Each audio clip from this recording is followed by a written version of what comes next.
আমরা হাসিনার বিরুদ্ধে আন্দোলন সংগ্রাম করেছি দেশের জন্য। মাদক ব্যবসায়ী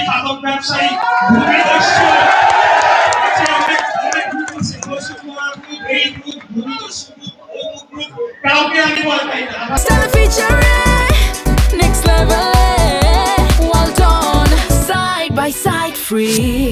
সেখানে ভিজিট করে রাস্তাঘাটের অবস্থা, আশেপাশের পারিপার্শ্বিক অবস্থা, আর আপনি যেটা বলছেন এটার উত্তর ইতিমধ্যে আমি দিয়ে দিয়েছি।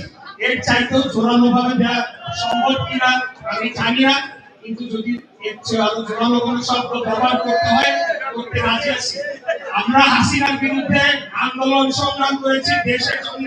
মাদক ব্যবসায়ী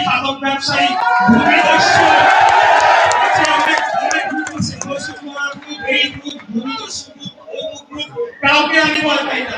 ক্ষতি করার চেষ্টা করবে, অন্যায় ভাবে কারো কিছু দাবি করবে, অন্যায্য কিছু দাবি করবে, এগুলা ব্যাপারে একেবারে আমরা জিরো টলারেন্স দিতে আমি আর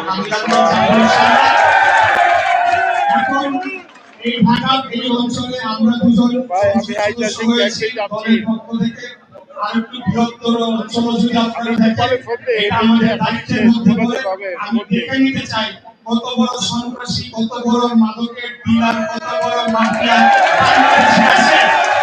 আমরা দুজন যেখানে যাবো সেখানে আগে ছিল যুবলীগ, তারপরে তমুক লীগ, তারপরে শহীদ চেয়ারম্যান, অমুক ঢাকাই শহীদ, কোন সন্ত্রাসী দেখেছি?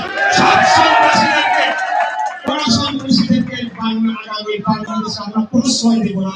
এটা আমাদের স্পষ্ট কথা, এটা হবে না। বাংলাদেশ হবে জনগণের বাংলাদেশ। আমরা কেন এই কঠোর অবস্থানে যেতে চাই? এর মাধ্যমে যত ধরনের অবৈধ কার্যকলাপ, ব্যবসা পাতি একটা এলাকায় হয়, মাদক সহ অন্যান্য চাঁদাবাজি যা যা আছে, গণপরিবহন, এগুলো যখন বন্ধ হবে তখন আমাদের আইন শৃঙ্খলা পরিস্থিতি ধীরে ধীরে ভালো হবে এবং এখানে একটা বসবাসের জন্য আমরা নগরী গড়ে তুলতে পারবো। আর আমাদের বক্তব্যের মাঝে আমরা ইতিমধ্যে বলেছি গ্যাস সংকট এখন আমাদের 1 নম্বর প্রায়োরিটি।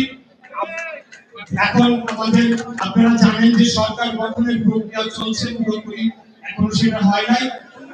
যেদিন এটা হয়ে যাবে আমি আঙ্কেলকে নিয়ে আমি যাব, যেই পিতাস অফিসে গিয়ে তাদের সবচেয়ে বড় কর্মকর্তাদের সাথে বসে দ্রুততম সময়ে কিভাবে এই সমস্যার সমাধান করতে হবে এবং তাদের জন্য কি ধরনের সাপোর্ট লাগবে সেগুলো আমরা দিয়ে আসবো ইনশাআল্লাহ। এটা আমাদের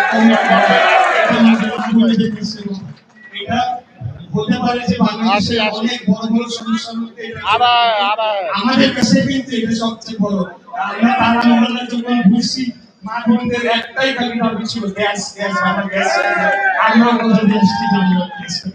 আমি আপনাদেরকে সবশেষে যতটুকু আমরা অর্জন করতে পেরেছি, সবার আন্তরিক প্রচেষ্টা ছিল বলে এটুকু আমরা অর্জন করতে সক্ষম হয়েছি। কারণ আপনারা জানেন যে এটা ইতিমধ্যে স্পষ্ট যে এক ধরনের ইঞ্জিনিয়ারিং এর চেষ্টা ছিল। তো যাই হোক, আমরা এখন সেই সব বিষয়ের চেয়ে যেটা আমাদের সবচেয়ে প্রয়োজন, আগামী দিনগুলোতে যে কয়েকটা কর্মসূচির কথা বললাম, এগুলা কিন্তু ওই আমি মুখে মুখে একদিন এসে বললে বাস্তবায়ন হবে না। আপনাদেরকে নিয়ে আমার যেভাবে আমরা বিভিন্ন এলাকায় ঘুরে বেরিয়েছি, প্রত্যেকটা এলাকায় আবার যেতে হবে। আমরা প্রতি সপ্তাহে যেভাবে আমরা কর্মসূচি করেছি ওইটা তো প্রচারণা ছিল, এখনো যারা রয়েছেন ওয়ার্ড এবং থানা নেতৃবৃন্দের মাধ্যমে এলাকাবাসী সকলে যারা আমাকে ভোট দিয়েছেন তাদের আমি ধন্যবাদ দিয়ে কি বলবো, আমি মহান আল্লাহ তাআলার কাছে দোয়া করি যাতে তারা আমার উপর যে আস্থাটা রেখেছে সেটার প্রতিদান যাতে আমি সঠিকভাবে দিতে পারি। যারা ভোট দেয় নাই তাদের প্রতিও একই বার্তা, আমার কাছে কোনো একটা দলের ভোটের কিছু নাই। সকলে এটা জানে, রাজনীতির একটা সিম্বল থিওরি, যখনই একজন ব্যক্তি জনপ্রতিনিধি নির্বাচিত হয়ে যাবে ওই অঞ্চলের প্রত্যেকটি নাগরিকের দায়িত্ব তাকে নিতে হবে। ধন্যবাদ। বাংলাদেশের আমার এলাকার জনগণ ভোট দিয়ে দায়িত্ব দিয়েছে, সেই দায়িত্ব পালন করবো।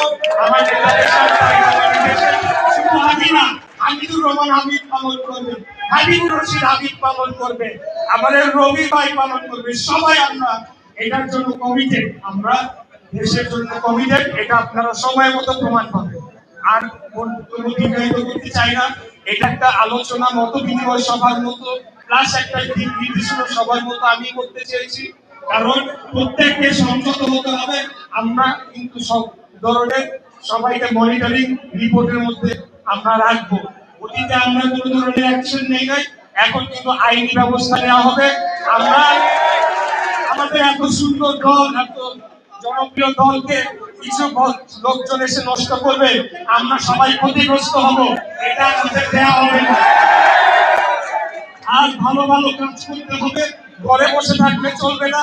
যে কর্মসূচি আমাদের কাছে আসবে ৩১ দফার মাধ্যমে, আমাদের নেতার মাধ্যমে, ছোট হোক বড় হোক যাই হোক, গাছ লাগানো হোক, খাল পরিষ্কার থেকে শুরু করে যা কর্মসূচি আসবে, আমরা নিয়মিত কর্মসূচির মাধ্যমে আমাদের রাজনীতি করে যাবো।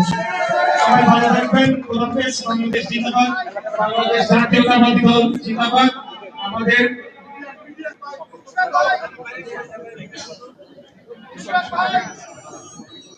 আমি